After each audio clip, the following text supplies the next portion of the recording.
High friends, welcome back to चेरीलाज kitchen. तर आज आपण बघणार आहे मधल्या वेळात थोडीशी भूक लागते तेव्हा आपल्याला लागणारा स्नॅक्स. तर आज आपण बनवूया तो स्नॅक्स म्हणजेच मसाला पापडी. चला तर मग बनवूया मसाला पापडी. मसाला पापडी बनवण्यासाठी मी इकडे गव्हाच्या पिठाचा वापर करणार आहे.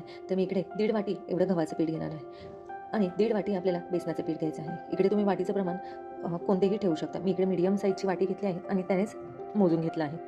आता या पिठामध्येच आपण घालणार आहोत अर्धा चमचा एवढी हळद, 1 चमचा लाल मिरची मी वाटून घेतली आहे जाडसर, अर्धा चमचा काळी मिरी पावडर, 1 चमचा चाट मसाला. जर चाट मसाला नसेल तर तुम्ही इकडे आमचूर पावडरचा वापर केला तरी चालेल. 1 चमचा ओवा आपल्याला थोडासा हातावर घासून घ्यायचा आहे आणि मग पिठामध्ये मिक्स करायचा आहे. 1 चमचा जिरे आणि 1 चमचा सफेद तीळ, 1 चमचा कस्तुरी मेथी, ही पण आपल्याला हातावर थोडीशी घासून घ्यायची आहे. आता घालूयात चवीनुसार मीठ. तसेच यामध्ये आपण घालणार आहोत 1/4 वाटी एवढं तेल. तेलाचं मोहन घालून तेल गरम न करता मी असेच घातले. आता हे पिठाला आपल्याला एकदम व्यवस्थित लागून घ्यायचे आहे. तोपर्यंत आपल्याला हे असेच चोळायचे आहे. नसेल जमल्यास 2 हातानेही तुम्ही हे पिठाला चोळू शकता. याने आपली पुरी एकदम क्रिस्पी होणार आहे पिठामध्ये. आता यामध्ये थोडे पाणी घालून आपल्याला पीठ मळायचं आहे. पण इकडे आपल्याला नॉर्मल पाणी नाही घ्यायचं आहे, थोडंसं कोमट पाणी घ्यायचं आहे, जेणेकरून आपण आपल्या हातांना ते शोषेल एवढंच आपल्याला कोमट पाणी घ्यायचं आहे. कोमट पाणी घालून एकदम कडक पीठ मळायचं आहे आपल्याला. जर आपण सेमी सॉफ्ट या सॉफ्ट असं पीठ नाही, एकदम कडक पीठ मळायचं आहे. तर तुम्ही इकडे बघू शकता मी कशा प्रकारे एकदम घट्ट पीठ मळले आहे. याचप्रमाणे आपल्याला एकदम घट्ट पीठ मळून घ्यायचं आहे. आता यावरच घालूया 1 चमचा एवढे तेल घालून आपल्याला हे खलबत्त्याने या प्रकारे टेचून घ्यायचं आहे. ह्याला व्यवस्थित टेचून घ्यायचं आहे, जेणे हे पीठ एकदम स्ट्रेंथ होईल यामुळे.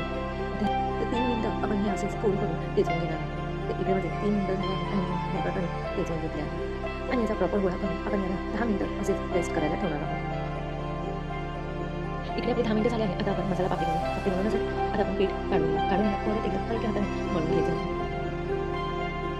तर हलक्या हाताने पीठ मळून झाले आहे. आता पापडी बनवण्यासाठी मी पिठाचे 5 असे कट करून घेणार. मीडियम साईजचे आपल्याला कट करायचे आहे आणि बाकीचे पीठ आपण झाकण लावून असे बंद करून घेऊ. आता हे एक गोळा करून घ्यायचा आहे. लांबडा असा आपल्याला गोळा करून घ्यायचा आहे आणि याचे आपण आता मीडियम असे कट करणार आहोत आणि याची आपण लाटी बनवून घेणार आहोत. इकडे माझे कट करून झाले आहे. अशा प्रकारे मी सर्व पिठाचे असे कट करून घेतले आहेत. तर तुम्ही इकडे बघू शकता. हे असं करून आपल्याला प्रेस करायचं आहे. तर मी इकडे सर्व पिठाचे असे छोटे गोळे करून घेतले. आता पापडी बनवण्यासाठी मी इकडे एक पिठाचा गोळा घेतला आहे. बाकीचे पीठ आपण झाकून ठेवणार आहोत. त्याला आपल्याला सुके पीठ लावायचं आहे. सुके पीठ लावून शक्य होईल तेवढे आपल्याला हे पातळ लाटायचं आहे. तर तुम्ही इकडे बघू शकता मी कशा प्रकारे लाटत आहे. तर याच प्रकारे माझी पापडी लाटून झाली आहे आणि तुम्ही बघू शकता पाठची बोटही दिसत आहे. एवढी पातळ मी अशी पापडी बनवून घेतली आहे. तर याचप्रमाणे मी बाकीच्या पापड्याही बनवून घेतल्या आहेत. इकडे मी प्लास्टिकचा पेपर घेतला आहे. प्लास्टिकच्या पेपरवर आपल्याला थोडेसे तेल घालायचे आहे. तेल घालून ह्याला सर्वीकडे लावून घ्यायचं आहे. जर पेपर नसेल तर तुम्ही प्लास्टिकची छोटीशी बॅग असते ती घेतली तरी चालेल. आता आपण जी पापडी बनवली आहे ती सर्व पापडी यावर घालून घेऊया आणि ह्याला 10 ते मिनिटं एक साईड आपल्याला सुकवून द्यायची आहे. आणि इकडे बघू शकता तर इकडे म्हणजे 10 मिनिटं झाली आहेत. एक साईड सुकली आहे. आता आपण दुसरी साईड सुकवून घेऊ. यातील सर्व मॉइश्चरायझर निघून जाते आणि आपली पापडी एकदम क्रिस्पी होईल यासाठी